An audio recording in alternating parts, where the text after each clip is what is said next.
Chapter 1. Tao, the way that can be spoken of, is not the constant Tao. The name that can be named is not a constant name. Nameless is the origin of heaven and earth. The named is the mother of all things. Thus, the constant void enables one to observe the true essence.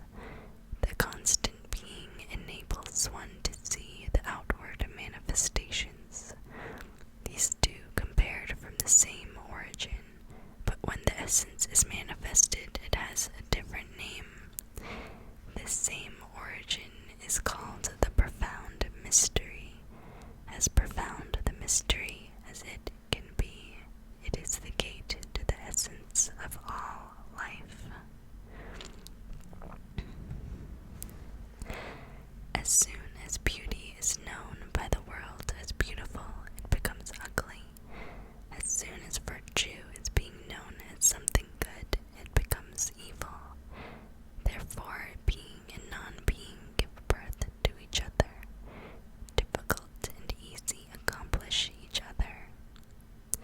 Long and short form each other. High and low distinguish each other. Sound and tone harmonize each other. Before and after follow each other as a sequence. Realizing this, the saint performs effortlessly according to the natural way, without personal desire, and practices the wordless teaching through one's deeds. The saint inspires the vitality of all lives without holding back. He nurtures all beings with no wish to take possession of. He devotes all his energy, but has no intention to hold on to the merit. When success is unachieved, he seeks no recognition, because he does not claim for the credit, hence shall not lose it. By not adoring the worthy, people will not fall into dispute. By not valuing the hard-to-get objects, people will not become robbers. By not seeing the desires of lust, one's heart will not be confused. Therefore, the governing of the saint is to empty one's mind, substantiate one's virtue, weaken one's worldly ambition, and strengthen one's essence. He lets the people to be innocent of worldly knowledge and desire, and keeps the clever ones from making trouble with their wits. Acts naturally without desire, then everything will be accomplished in its natural order. Tao, the way, can be infused into the nature and put to use without being exhausted. It is so deep and subtle, like an abyss, that is the origin of all things. It is complete and perfect as a wholeness that can round off sharp edges, resolve confusion, harmonize with the glory, act in unity with the lowliness. Tao is so profound and yet invisible. It exists in everywhere and everywhere. I don't know whose son it is. It existed before heaven and earth. Nature nurtures all things with the wholeness of complete virtue. It shows the greatest and perfect kindness by giving life to let all things grow and accomplish them with the hastening of harvest. Therefore, according to ancient custom, nature may seem unkind to regard all beings as a traditional straw dog for sacrifice. And likewise with the saint, he may seem unkind to regard people as a traditional straw dog for sacrifice. The space between heaven and earth is like the bellows. It appears empty, yet it gives a supply that never fails. The more it moves, the more it brings forth. Many words lead to exhaustion. It is better to center on the true essence within.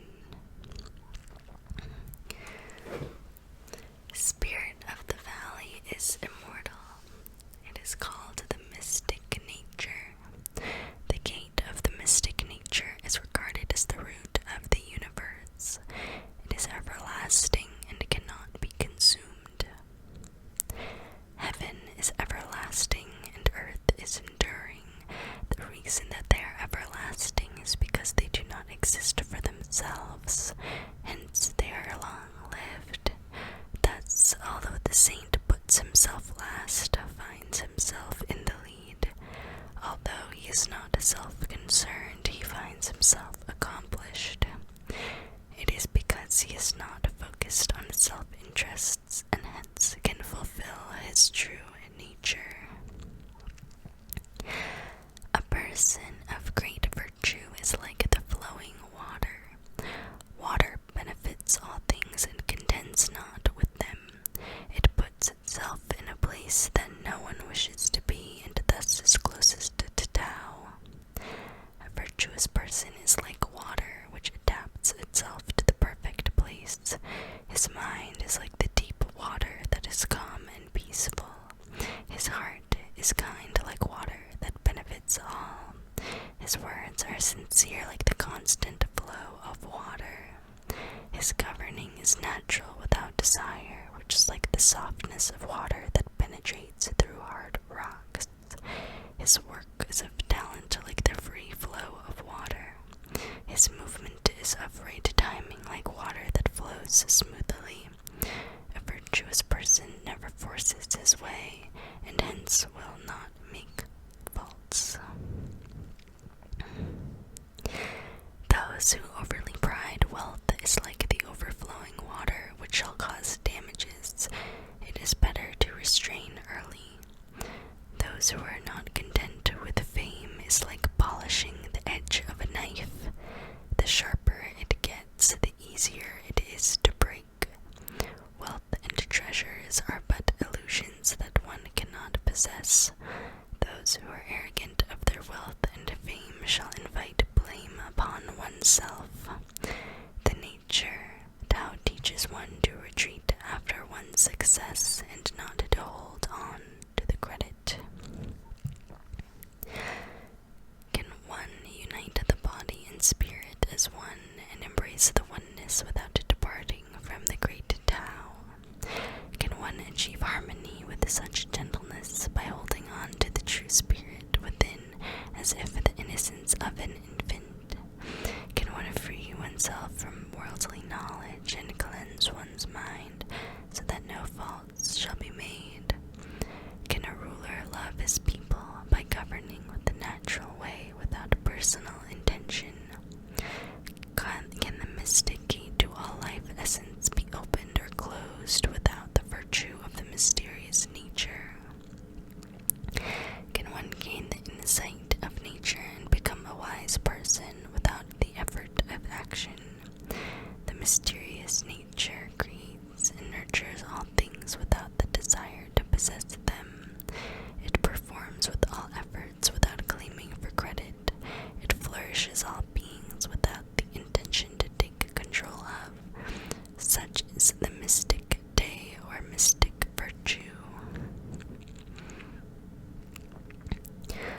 30 spokes unite around one hub to make a wheel. It is the presence of the empty space that gives the function of a vehicle. Clay is molded into a vessel. It is the empty space that gives the function of a vessel. Doors and windows are chiseled out to make a room. It is the empty space in the room that gives its function. Therefore, something substantial can be beneficial, while the emptiness of void is what can be utilized. The 5 colors can blind one's eyes. The 5 tones can deafen one's ears. The 5 flavors can dull one's taste buds. The pursuit of pleasures can derange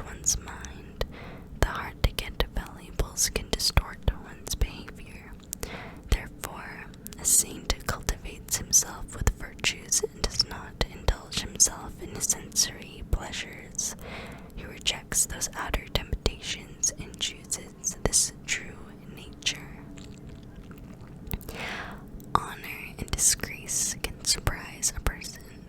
The greatest distress lies in one's physical body. What does it mean by honor and disgrace can surprise someone? Honor is inferior because one who wins the favor is afraid of losing it, and one who loses the favor is frightened with distress. This is the significance of honor, and disgrace can surprise someone. What does it mean by the greatest distress lies in one's body? We have fears because we worry about our physical self. If one's body does not exist, how can one fear? Therefore, he who values the world as much as he values himself can be entrusted with the ruling of the world. He who loves the world as much as he loves himself can be entrusted with the guidance of the world. What cannot be seen is called the invisible. What cannot be heard is called the inaudible. What cannot be touched is called the intangible.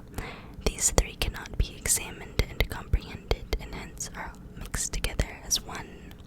This oneness is not much brighter in the sky, it is not much dimmer on earth, it is not more glorious in a saint, as it is not far fainter in an ordinary person. It is everlasting and cannot be named. It is the original void of non-being. This oneness is the Tao, which is invisible and formless. It may be regarded as vague and intangible. When the oneness Tao comes forward, its front cannot be seen. When one tries to follow it, it cannot see its rear. By abiding with the original Tao, one can master the presence.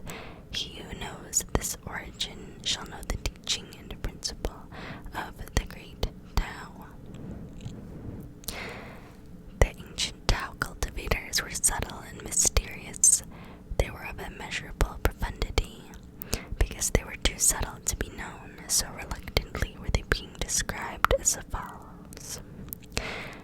Cautious as if crossing an icy river, hesitant as if fearful of the surroundings, reverent like an honorable guest, dispersed like winter ice began to melt in spring, simple and sincere like a genuine virgin, open-minded like an empty valley, harmonized like the turbid water. How can one turn the turbid water into clarity? A person of Tao would maintain peace in order to achieve the pureness of the mind, and therefore shall not be disturbed by the worldly desires. After achieving pureness of the mind, how can one let it be everlasting? A person of Tao would unify and harmonize himself with all beings, which shall lead to eternity.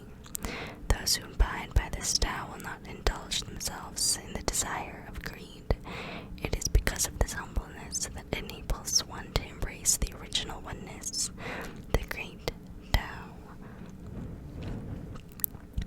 Humans must achieve the ultimate void and maintain calmness with sincerity in order to observe the growth and flourish of all beings. It is in this way that one can understand the law of nature. All things and beings will eventually return to the original source. This is called peace. Peace means returning to one's original nature. This original nature is the eternal law. To know the nature's law is to be enlightened. He who is ignorant of the nature's law shall act recklessly and thus will invite misfortune. To know the constant law of nature is to be generous. Being generous, one is impartial. Being impartial, one is the sovereign. Sovereign is the nature itself. Nature is Tao. Tao is everlasting. When one's physical body dies away, Tao still long endures. In early ancient mankind, Tao has been in existence in one's true nature. Men possess it without knowing. One then acts with virtue and honor which is inferior to Tao. The less superior is to act with fear, and the least superior is to act with disgrace. This occurs because one does not have enough faith and hence has no confidence.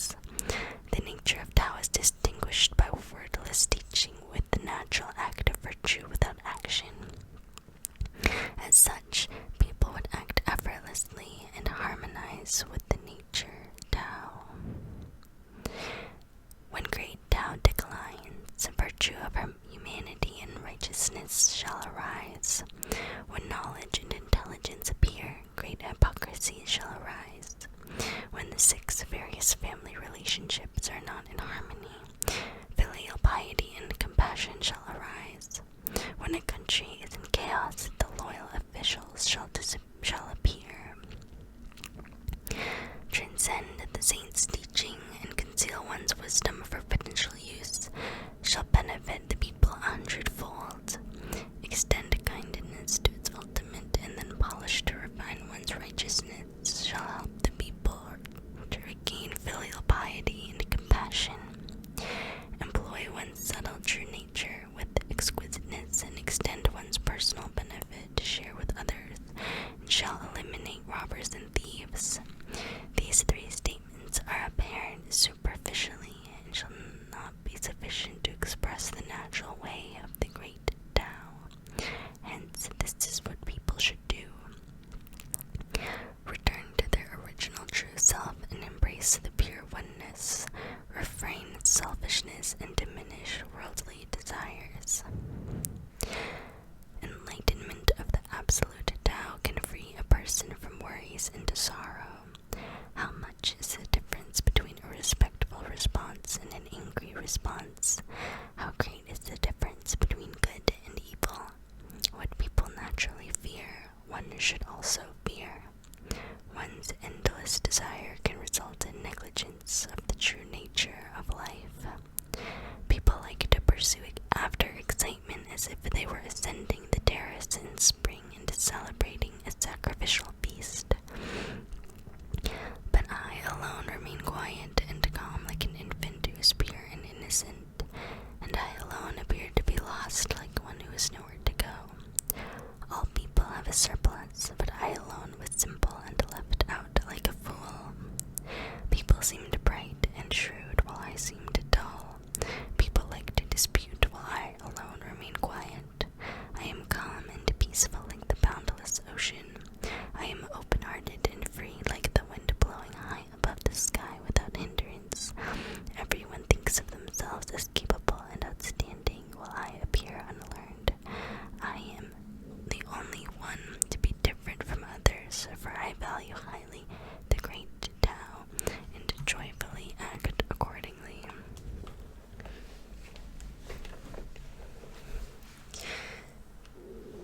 The man of great virtue is one who follows the natural way of Tao. This Tao is vague and intangible, yet in the vague and void there is image, there is substance. Within the profound intangible there is essence. This essence is genuine. In it lies the great faith. Since the beginning of the world, Tao has been in existence. Only through it that one can understand the origin of all beings. How do I know that this is the true essence? It is through this natural way. To yield is to preserve the whole. To be misjudged is to be straightened. To be hollow is to be filled. To be battered is to be renewed. To be in need is to possess. To be abundant is to be confused. Therefore, the saint embraces the oneness as a standard for the world. The wise one is not prejudiced, hence he is enlightened. The wise one is not self-opinioned, hence he is outstanding. The wise one does not boast of himself, hence he shall receive the credit. The wise one does not praise his own deeds, hence can long endure. Because the wise one does not conflict with others, and therefore the world cannot contend against him. It is not as the ancients say, to yield is to preserve the whole. Thus the oneness will be honored to him. Words that cannot be heard of are natural. A gale cannot blow for the whole morning. A rainstorm cannot last for the whole day. What caused these effects? Heaven and earth. Even the actions of nature do not last long. How much more can humans' behavior last when digressed from the natural Tao? Thus one who follows the great Tao. When Tao is present, he will benefit the world with Tao. When Te is present, he will benefit the world with Te. When Tao and Te are both lost, he identifies himself with the people and benefits them with the enlightenment of teaching. One who identifies with Tao is glad to be with Tao.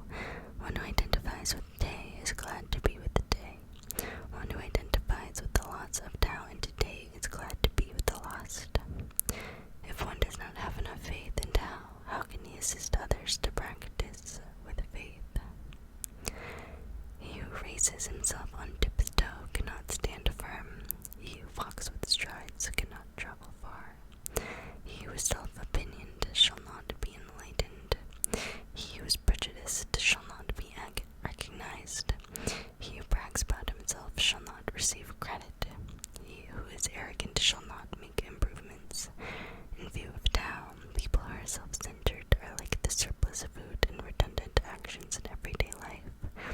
All things disgust them. Therefore, a person of Tao will not conduct himself in such a manner. Something is formed in the chaos which existed before heaven and earth. It is quiet and profound. It stands alone and alters not. It revolves eternally without exhaustion. It is regarded as the mother of all beings. I do not know its name, except to call it Tao. When forced to give it a name, I would call it the Great. The Great is far-reaching. Far-reaching is infinite. Infinite is to return to the self-sufficient origin. Therefore, Tao is great, heaven is great, earth is great, and so is the true self. There are four greatness in the universe, and true self is one of them.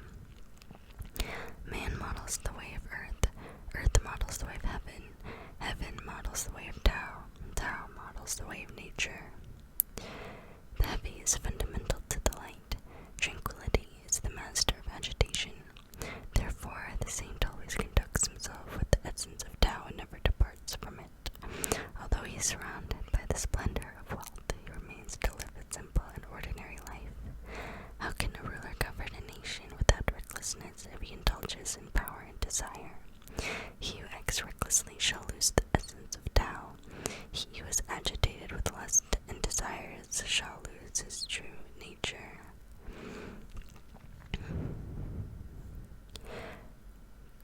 Good deeds leave no signs, good words leave no flaws. Good scheme needs no deliberate plans. A good lock uses no bolts, yet it cannot be opened. A good knot uses no rope, yet it cannot be untied. Hence, a saint is always kind by saving other people and rejects no one. He is always kind by saving all things, and therefore nothing is being rejected. This is the true enlightenment. Thus, a kind person is the teacher of the unkind. An unkind person is a lesson for the kind to learn. He who does not value his teacher and dislikes the valuable lesson, although knowledgeable, is in fact greatly confused. This is the fundamental essence.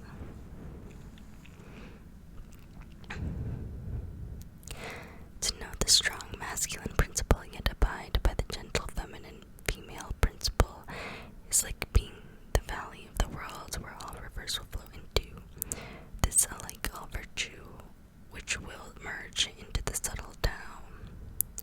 Being a valley of the world and not depart from the true nature, once can return to original pureness like an infant. When one knows the white that is splendor, yet holds on to the black that is humble and lowly, he can be a standard of the world. Being a standard of the world and not deviate from true nature, one is able to return to the void of Tao. To know what is honor, yet abide by the dishonored, is like a valley of the world, which is modest and humble. Being the valley of the world makes possible the true virtue to be complete and sufficient, and hence can return to simplicity. When the nature of simplicity is being manifested, it results into various vessels, and by applying the pure simplicity, a saint can master all things. Hence, the great Tao is a unified oneness which cannot be separated apart. He who wishes to take control of the world and acts upon it, I see that he will not succeed, for the world is a divine vessel. It cannot be acted upon as one wish. He who acts on it fails. He who holds on to it loses. Therefore, some things move forward while some follow behind. Some try to warn with exhaled air, while some try to blow it cold. Some are strong, while some are weak. Some successfully accomplished, while some are declined and failed. Thus, the saint avoids all extremes, extravagance, and pride. One who assists the ruler with the principle of Tao will not use the force of arms to conquer the world. For such affairs will result in cause and effect. Whenever the armies touch the land, it is returned into a wasteland of thorns and brambles. After a war is fought, bad years are sure to follow. Therefore, one who knows the true nature will understand the principle of cause and effect, and shall not rely upon the strength of force. By knowing the effect, thus one will not brag. By knowing the effect, thus one will not boast. By knowing the effect, thus one will not become arrogant. By knowing the effect, although one has no choice, one still abides with the principle of cause and effect, and does not resolve into force. When things reach their prime, they start to age and to decline. This is the life